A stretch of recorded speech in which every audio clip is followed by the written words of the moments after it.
tomorrow, our interview with Canadian singer Brett Kissel. And this is fun. We're going to check out the latest toy trends that will keep your kids busy, even if you're stuck in lockdown.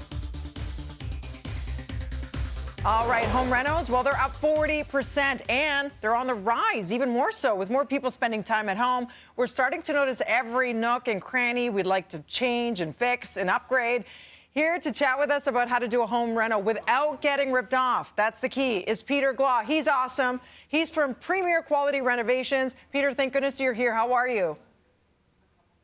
Good morning. Fantastic. Thank you. First things first, how do you feel about people being their own general contractors because they want to save some cash?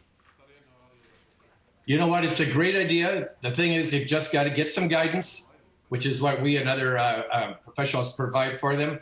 And then just make sure they're doing the right thing, and there's not a problem. And one of your tips, you say do not pay any more than how much money up front?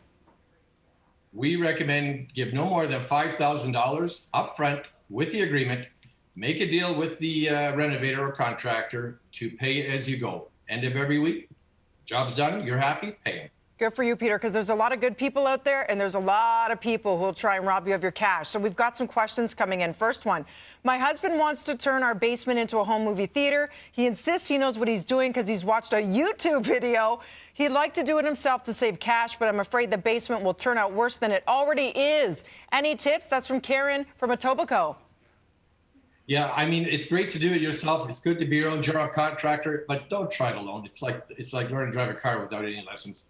You know, and if they get a hold of us, we can guide them through the whole journey, and it's simple, and the job will turn out perfect. Okay. Tish from Mississauga writes, we started renovating our backyard deck using a contractor referred by a friend. He's done a terrible job. We paid him $15K up front, non-refundable. Oh, my gosh. At this point, we feel like we should fire him, but we've given him most of our budget. What should we do? What can they do?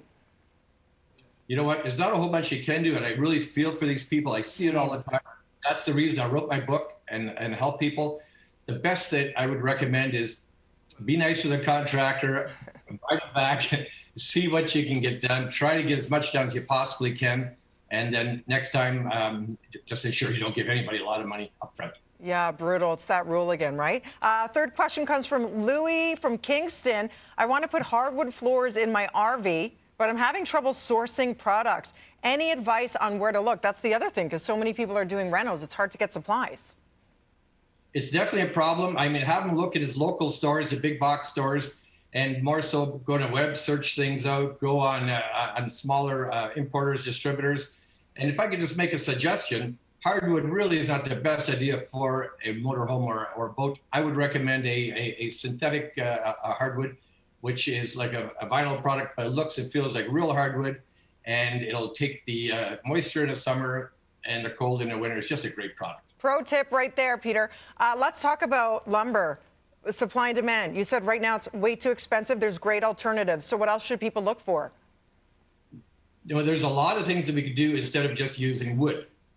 For example, if we're going to build our house or do renovation, we can use metal studding, which is a great alternative. It's less money. They're totally straight. They're easy to come by. They're termite resistant, they're fire resistant, even with flooring. We don't have to go with wood flooring necessarily. There's a lot of synthetic flooring like Torley's or other companies that look like real wood. They're less money and they're readily available. Great tips. Where do we find more information, Peter? You can get a hold of us on our website at premier-renovations.com, and there you can see everything you need and take a look at our book. Peter Glaw. Why? Because he's Glawsome. Thanks, Peter. Have a good day. Great tips. We'll be back with more BTR after this. And you laughed at my bad jokes.